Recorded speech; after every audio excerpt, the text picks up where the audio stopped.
might just seize your assets from you, the ones that we need you to buy. You morons. Like, subscribe, and turn on notifications. Support the channel by liking this video, subscribing, and enabling post notifications for more content on crypto and digital assets. Check out our other videos and share your thoughts in the comments below. Your engagement helps with the YouTube algorithm and keeps the content coming. Thanks for your support. Enjoy the video. Bottoming out on liquidity. When it, after it does, it will start to rise again. Maybe it has gotten pretty close here in the last couple of days. But so that is important for there to be liquidity. But let's just face it. There's no long-term liquidity will go higher. The money supply will expand. That's just reality. There's just no way in our debt-based system that we could sustain this without having a debasement of the currency. That's just the truth. So we will still see the expansion of money supply and Bitcoin price going up, alongside that. So that's just the reality. But looking at that liquidity and what we need for Bitcoin to kind of reverse course here, and all of those other caps, the SEC to just decide what you want to do and do an end zone run. So no, we're repealing it. And you got out of bounds, Gensler. And so it went to the president's desk, and as promised, he vetoed that. He vetoed it because this last administration, the Biden administration, was incredibly antagonistic to the crypto and Bitcoin ecosystem and community. They planted their flag and opposed them. And I don't know if it was because of the noise coming out of Elizabeth Warren's camp or her anti-crypto army or whatever it was, whether she's in the pocket of the big bankers that they didn't want Bitcoin because they know that it can be disruptive to their business. Whatever it was, they weren't ready for it. They went along with it, and he deal, and eventually it'll trickle down into things like mortgages and loans against them, and using Bitcoin in just residential mortgages for collateral. So you don't have to put up your 20%. You can put up 10% cash and 10% Bitcoin or something like that. And it's going to be, I think this is going to be a big deal for both consumers, but really a big deal for the banks. They're going to be rushing to get these products out later this year as they get their head around and get their teams around this. And so I think it's going to be a really big deal. And so what does that mean? Well, it just continues to march down that institutional adoption road, where you have institutions are embracing Bitcoin in particular, and they're going clearly. A lot of the cabinet owns Bitcoin. I mean, dang near all of them, I think.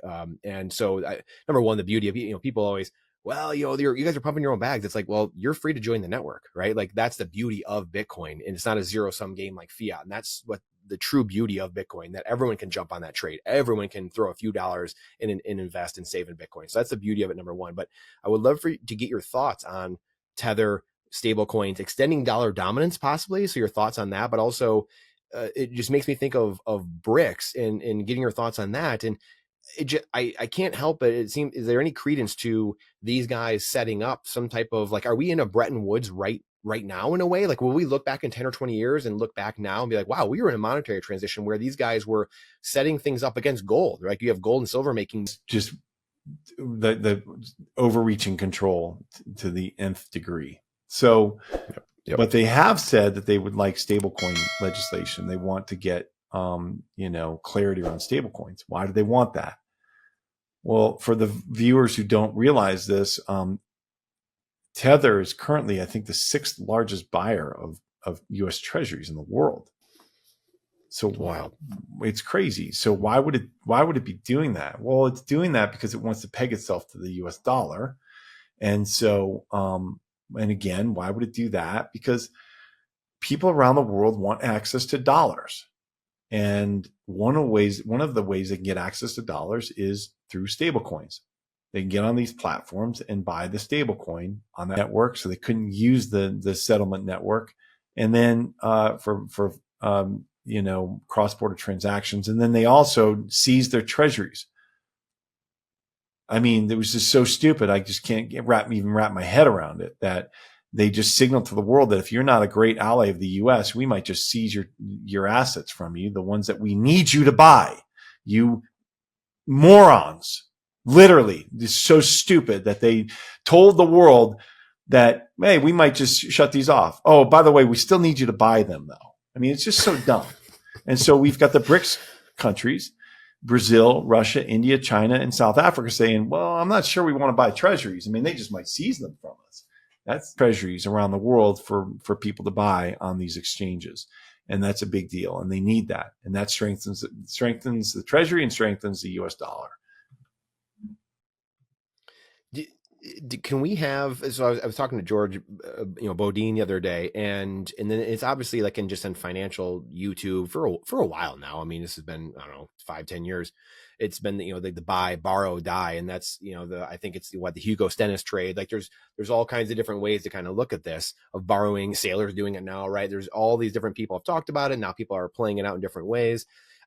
Can we have this trade, like can this extending of dollar dominance happen? Can Bitcoin keep mooning basically, and will we have this dollar dominance? Because borrowing rate is not likely to happen in the near future, so I mean, I maintain borrowing across the board. Doesn't mean I don't have assets. I've got plenty, right. Whether they're liquid or illiquid, that I don't, I didn't pay off my house, because why would I pay off my house?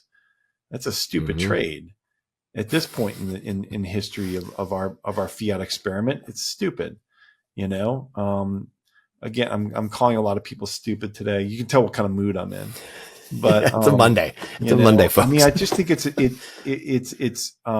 erroneous. I don't think it's the wisest thing to do.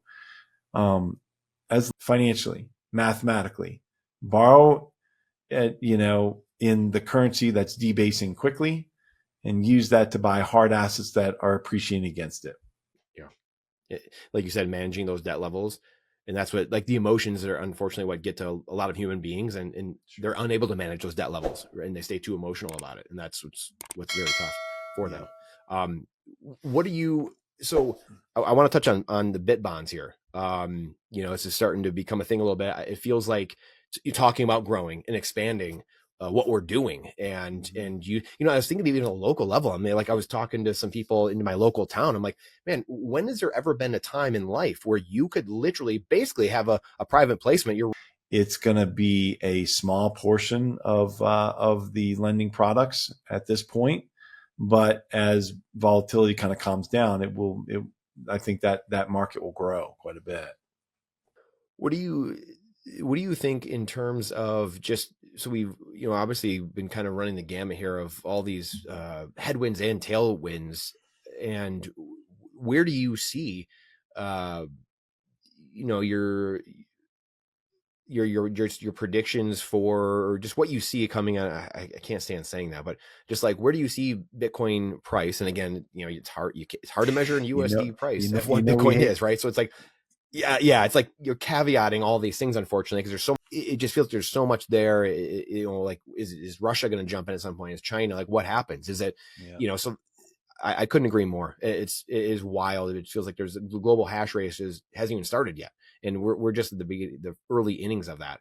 What do you think when, there's obviously been a bunch of, the altcoin stuff and people raging about that, and, the Bitcoiners, righteous indignation, rightfully so. And really kind of letting the administration have it, stuff like that. What do I had two questions for you about just, people talking about, because you get this a lot right now, like, Bitcoin have a fair distribution, and, then the people saying like, yeah, I was at a $5 billion hedge fund. That wasn't my money.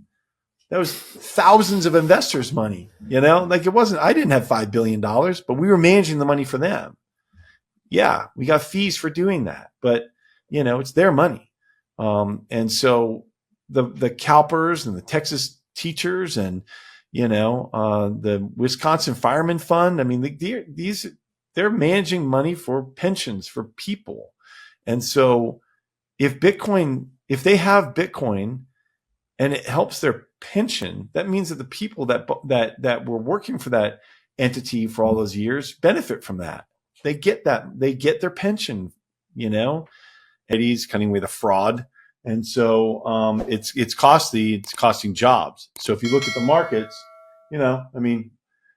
as we're talking, the NASDAQ is down 4%. I've already, this whole podcast was kind of put on hold for a little while I was working in my hedge fund and being focused on the things that are going on there. So what's happening?